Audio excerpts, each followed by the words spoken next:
अस्सलाम वालेकुम नाजरीन, मैं खालिद खान और आप देख रहे हैं i+TV बुलेटिन। पूरी दुनिया कोरोना वायरस की महामारी से जूझ रही है। हर देश कोरोना के सिलसिले में संगीनी से सोच रहा है, हर मुमकिन कोशिश कर रहा है कि किस तरीके से अपने देश और दुनिया से कोरोना वायरस को खत्म किया जा सके। मगर इंडिया कोरोना वायरस को हिंदू मुस्लिम करने में लगा हुआ है। सरकार अपनी नाकामयाबी छुपाने के लिए हिंदू मुस्लिम कर रही है।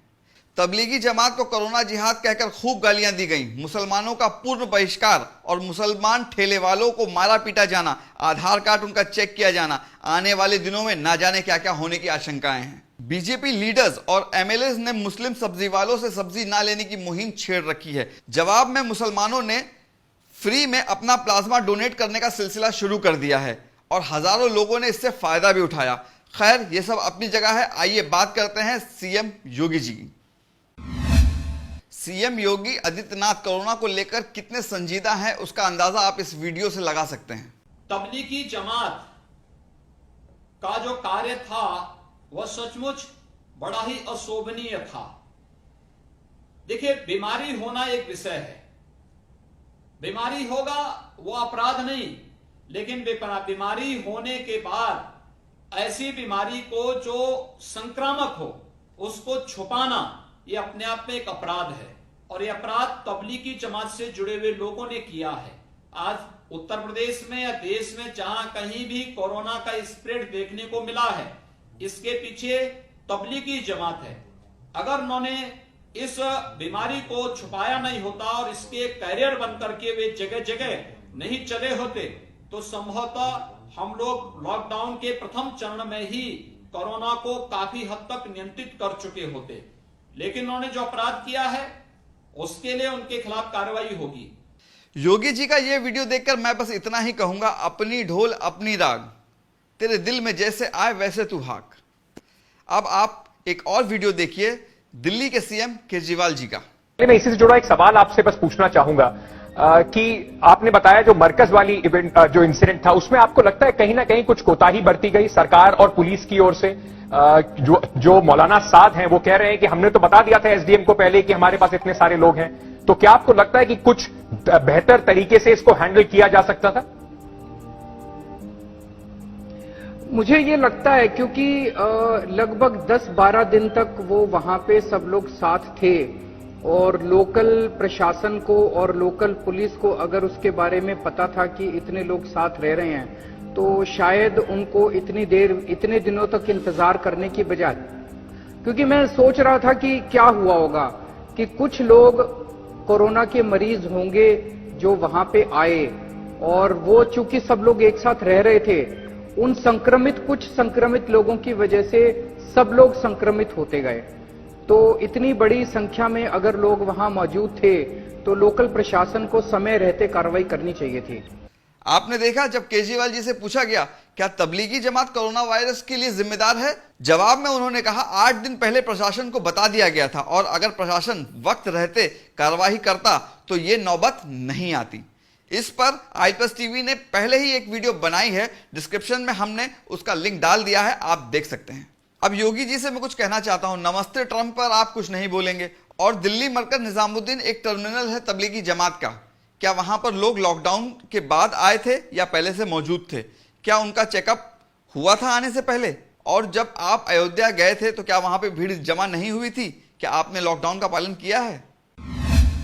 अगली खबर, अब देखिए सबसे बड़ी खबर उत्तर प्रदेश में। योगी आदित्यनाथ सरकार ने लखनऊ में कोरोना के हॉटस्पॉट्स के नाम मस्जिदों के साथ जोड़कर बताए हैं। मस्जिद अलीजान, मोहम्मदिया मस्जिद, वजीरगंज पुलिस स्टेशन, फूलबाग मस्जिद, नजरबाग मस्जिद, कैसरबाग पुलिस स्टेशन, मोहम्मदिया मस्जिद, शहादतगंज पुलिस स्टेशन, पीर मक्का मस्जिद, तालकटोरा स्टेशन, खजूर वाली मस्जिद, रजौली मस्जिद, गुरदम्बा स्टेशन। अब मुझे ये कोई बताएगा कि सरकार बीमारी से लड़ना चाहती है या मस्जिदों से? मुझे तो इस बात का अंदेशा है कि कहीं हमारे गैर मुस्लिम भाइयों को कोरोना हो गया तो सरकार उन्हें मुस्लिम ना घोषित कर दे। ये और कुछ नहीं बल्कि एक धारणा बनाने की साजिश है कि कोविड-19 के प्रसार के पीछे सिर्फ मुसलमानों का हाथ है। आज भी तबलीग जमात को कोरोना के प्रमुख कारण के रूप में दिखाया जाता है, जिसकी हम घोर निंदा करते हैं। आइए बढ़ते हैं अपनी अगली खबर की तरफ। भक्तों ने इस्लाम, मुसलमान और अरब की औरतों को गौमूत्र पी पी कर खूब गालियां दी हैं। और उधर यूएई के मुसलमानों ने भारत को 60 टन मेडिकल किट मुफ्त में भेज दिया है। इस पर ट्वीट करते हुए योगिता सिंह ने लिखा है कि हमेशा मुसलमानों को टारगेट करने वाले राष्ट्रभक्त क्या मुस्लिम देश यूएई द्वारा भेजी गई मदद का बहिष्कार करेंगे? मगर जवाब मैं देता हूं, तबलीगियों को शूट करने का हुक्म देने वाले भक्त भी मजे से तबलीगियों का प्लाज्मा इस्तेमाल कर रहे हैं, कोरोना से क्योर हो रहे हैं, मगर शर्म इनको नहीं आती। अगली खबर, कोरोना से लड़ने के लिए सभी सरकारें मदद कर रही हैं, मगर इंडियन गवर्नमेंट भूखे मजदूरों से इस बुरे वक्त में भी रेलवे का किराया माफ करने के बजाय उनसे किराया बढ़ाकर ले रही हैं। अगर गवर्नमेंट मदद नहीं कर सकती, कम से कम किराया तो इस बुरे वक्त में नहीं बढ़ाती। क्या सरकार को कोरोना से लड़ने के लिए सिर्फ थाली बजाना, ताली बजाना और घंटी बजाना ही याद रहता है? और हाँ, मदद करेगी भी कैसे? ना पीएम फंड में कुछ डोनेशन आया है और ना यूएन ने कुछ दिया है। गुजरात के वलसाड डिस्ट्रिक्ट के नसरुल्लाह खान ने गरीबों की खिदमत के लिए अब तक की 1 करोड़ 10 लाख रुपए से ज्यादा खर्च कर चुके हैं। डेली 3 ट्रक से ज्यादा खाना वो तकसीम कर रहे हैं। अब तक की 21,000 से ज्यादा राशन किट तकसीम कर चुके हैं वो। बेशक रमजान में गरीबों के खाने का इंतजाम करना बहुत ही सवाब का काम है। अब सुदर्शन न्यूज के एडिटर इन चीफ और प्राइम टाइम करने वाले सुरेश चावन्न का एक ट्वीट आपको सुनाते हैं। इस ट्वीट पर मैं कुछ कमेंट नहीं करूंगा, आप कमेंट बॉक्स में कमेंट करके बताइए मोदी जी के चहीते पत्रकार के पास कॉमन सेंस है भी या नहीं, ये आप बताइए। और नफरत फैलाने के लिए ऐसे लोग किस हद तक जा सकते हैं, इस ट्वीट के जरिए हम आपको बताते हैं। सुरेश लिखते हैं, कोरोना प्रभावित जोन के रंगों को निर्धारित करने पर मुझे सख्त आपत्ति है। जहां सबसे ज्यादा पॉजिटिव है वो रेड नहीं बल्कि ग्रीन जोन कहा जाए और कोरोना मुख्य क्षेत्र को ऑरेंज जोन माना जाए। इतना लिखकर उन्होंने प्राइम मिनिस्टर मोदी और राष्ट्रपति भवन को मेंशन किया है। आखिर में कुछ बातें, हम दुआ करते हैं और हिंदुस्तान से गुजारिश करते हैं कि तमाम कोरोना वॉरियर्स के लिए दुआ करें जो कोरोना से लड़ने में दिन रात लगे हुए हैं। अल्लाह उनकी और उनके घर वालों की हिफाजत करे और दुनिया से कोरोना को ख़त्म करे। और लॉकडाउन की वजह से जो लोग अपने घरों से दूर हैं वो उनसे जल्द मिल सकें। i+ TV का ज़रूर ताउन करें ताकि हम अच्छे से अच्छे और भी वीडियोस बना सकें।